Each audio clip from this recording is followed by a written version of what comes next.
Less than 48 hours ago, I witnessed a friend have a heart attack. It was one of the most terrifying things I've ever seen in my life. I was convinced that was the end.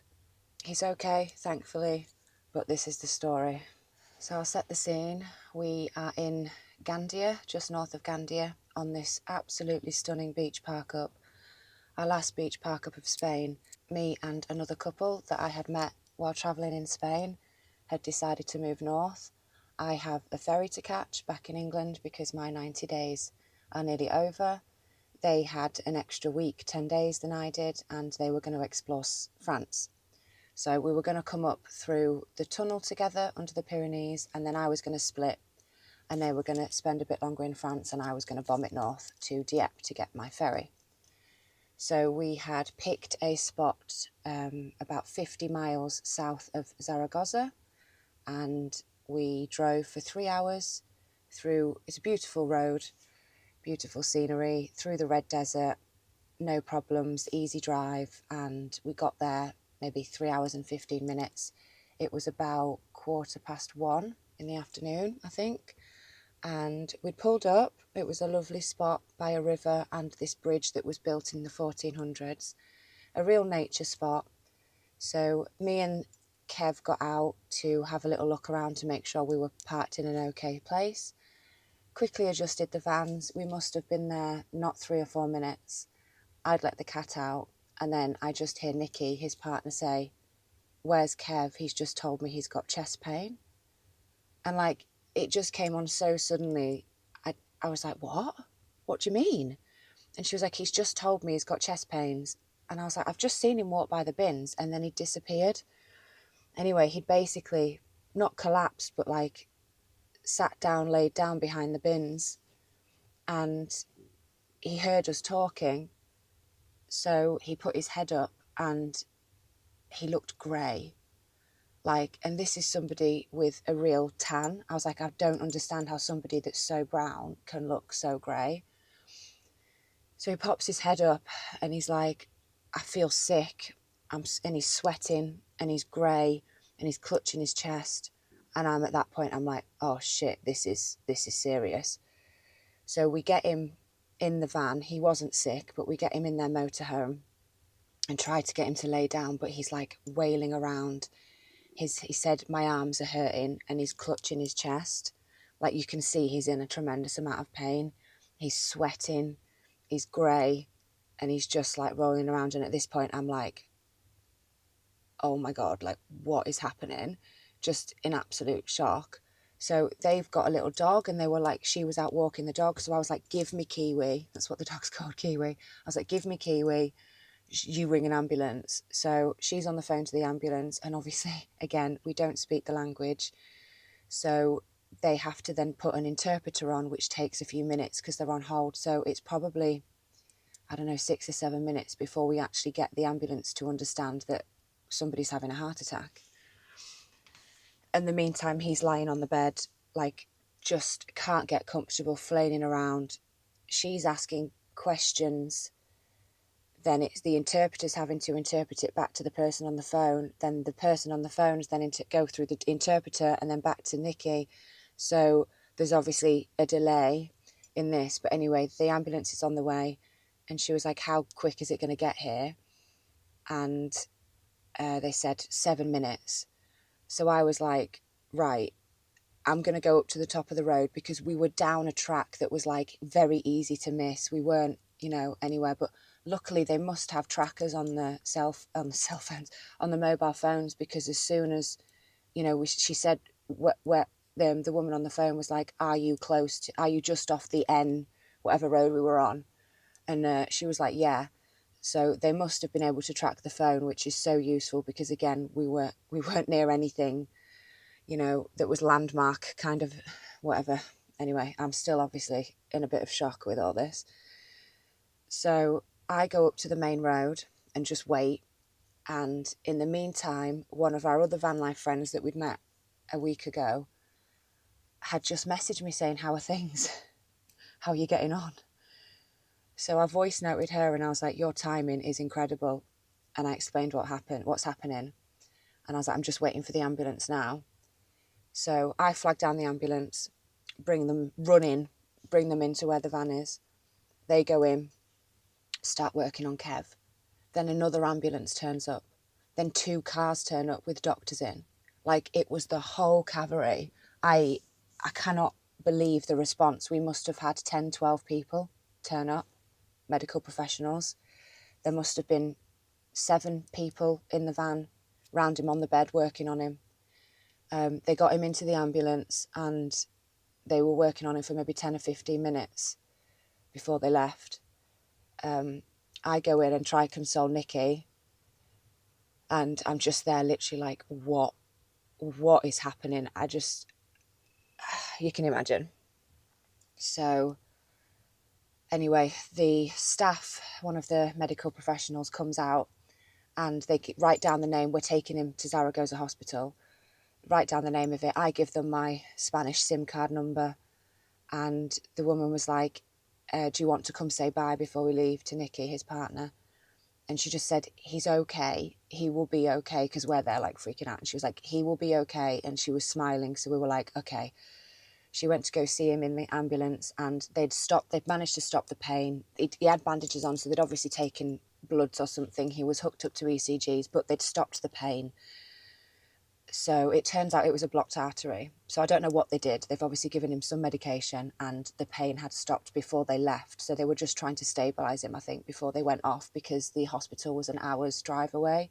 I mean, that's without blue flashing lights. They were obviously going to get there quicker. So they were like, we're taking him to Zaragoza. And I said to Nikki, I was like, go. I was like, go with him. I was like, I'll sort out this stuff. Just go. I'll keep the dog. I was like, I'll sort it out. Anyway, she wouldn't leave me. She was like, I can't leave you with all this stuff. I was like, yes, you bloody well can. I was like, you go. I was like, we can sort it out.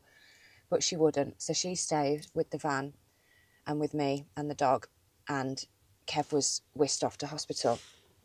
Now, at this point, Leslie, the person I'd voice noted, had rung me.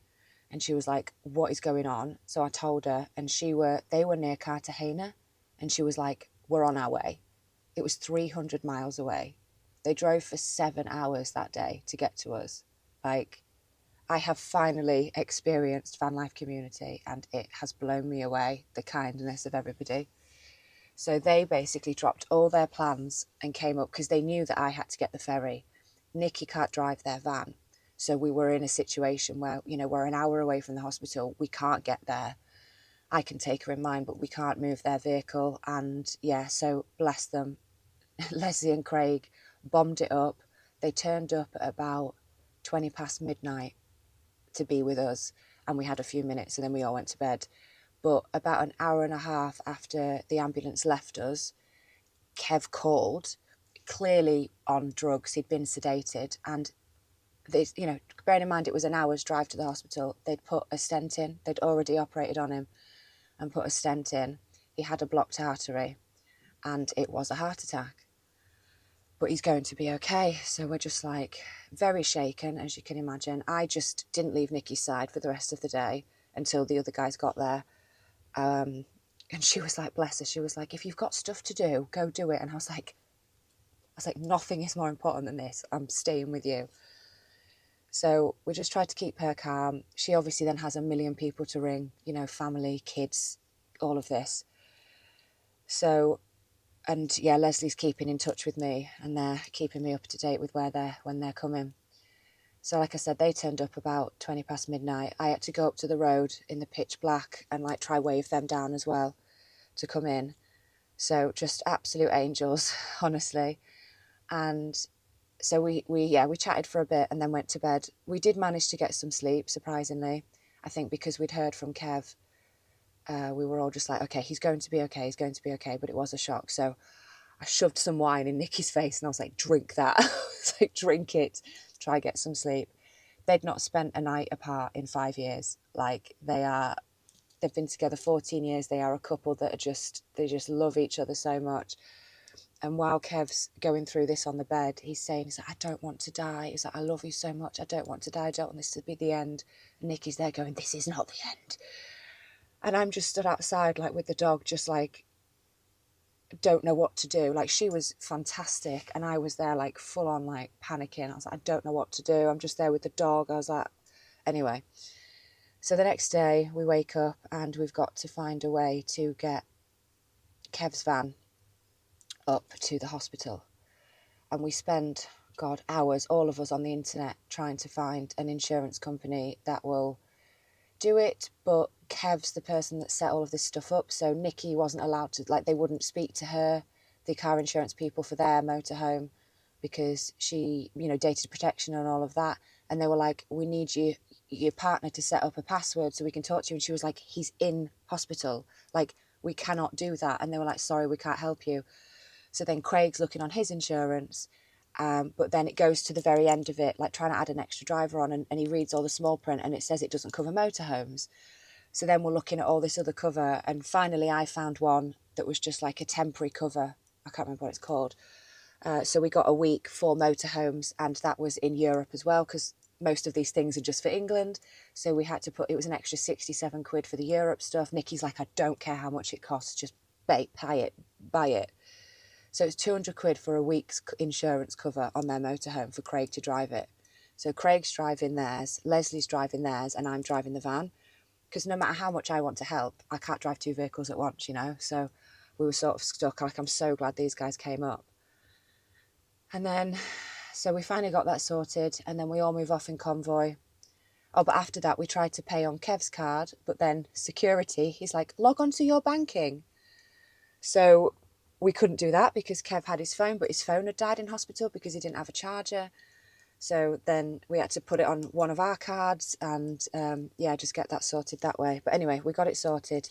And then at about 2:30 p.m, I think yesterday, we all drove off in convoy.